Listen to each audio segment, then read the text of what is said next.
Hello again, I'm Dudley Thompson, and welcome again to WDT Media TV.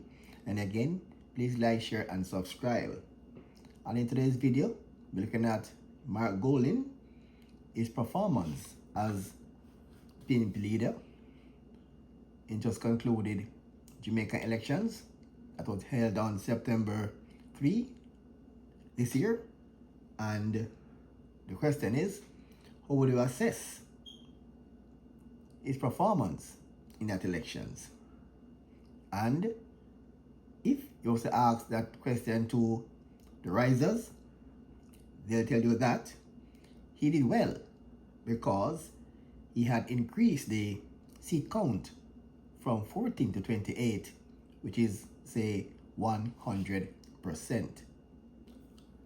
But the reality is, Mark Golin only regained 14 of the 15 seats they gave up in 2020. And if you ask the real PNP, they'll tell you that he lost elections, and at least he should tender his resignation. But to put his performance in the proper perspective, Mark Golin created history. Yes, he did. He became the first party leader, opposition leader, who failed to beat a prime minister who is losing popularity. Yes, the first opposition leader who failed to beat a sitting prime minister who is losing popularity. The figures will prove it. Stay tuned. Don't touch that dial. Alright, follow me now. Let's take you back to 1944. Jamaica's first elections under adult suffrage was won by this man on your screen, Sir Alexander Bustamante. He won 22 to 10 seats. And in 1949, he regained the power, 1713. And then he began to get unpopular.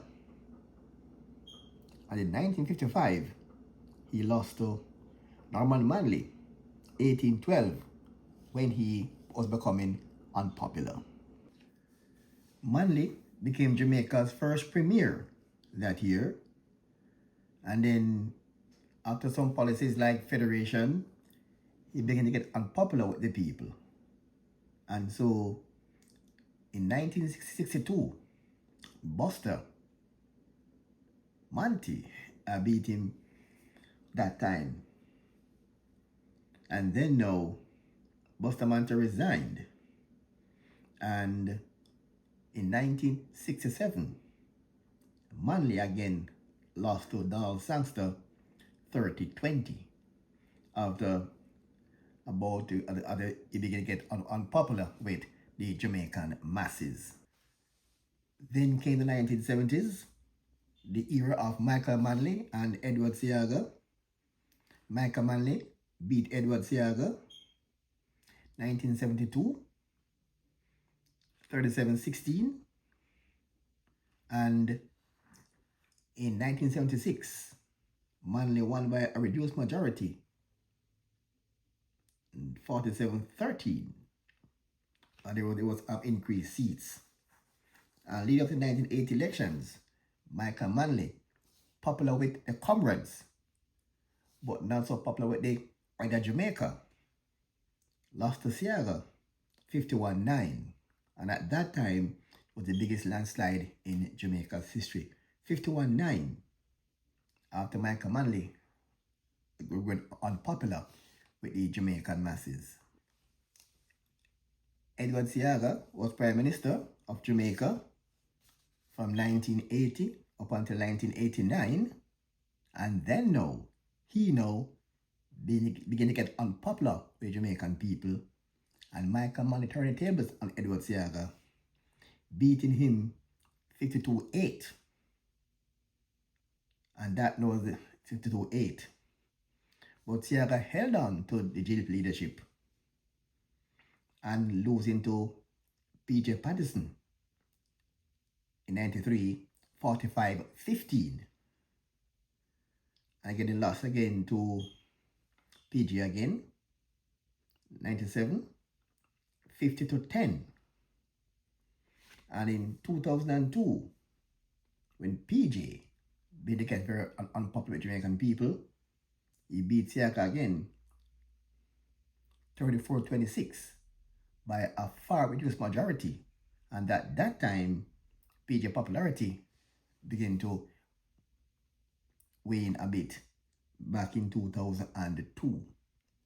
And later we saw Portia Simpson beating Bruce Golin, and then Andrew beating Portia, and Portia beating Andrew. I think Andrew won the second time. Andrew beating back Portia, and became Prime Minister in 2016.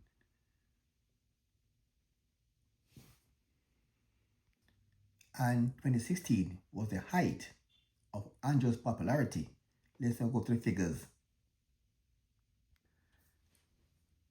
Let's look at Andrew figures, with declining over the last couple of years. This is the Moline division over the years from 2011 to 2025. All right, now this is the PNP stronghold in West Central St. Andrew, the Molines Garden division. We see the top figures are for the PNP. That was for Patrick Roberts, and below them are for Andrew Holness. You can see there in 2016, look at 2011 first. Person voted for Andrew in 2011 is 1,951. In 2016, his vote count went up to 2,137. In 2020, it dipped to 1,691. And in 2025, it dipped further to 1,652. They're showing that declining in popularity for Andrew Holness. This is the Moline division over the past 4 elections. Let's now go to the Silverite Guard division. This is the one of the JLP stronghold in the West Central St. Andrew constituency that is held by the Prime Minister. The top figures shown there for Patrick Roberts,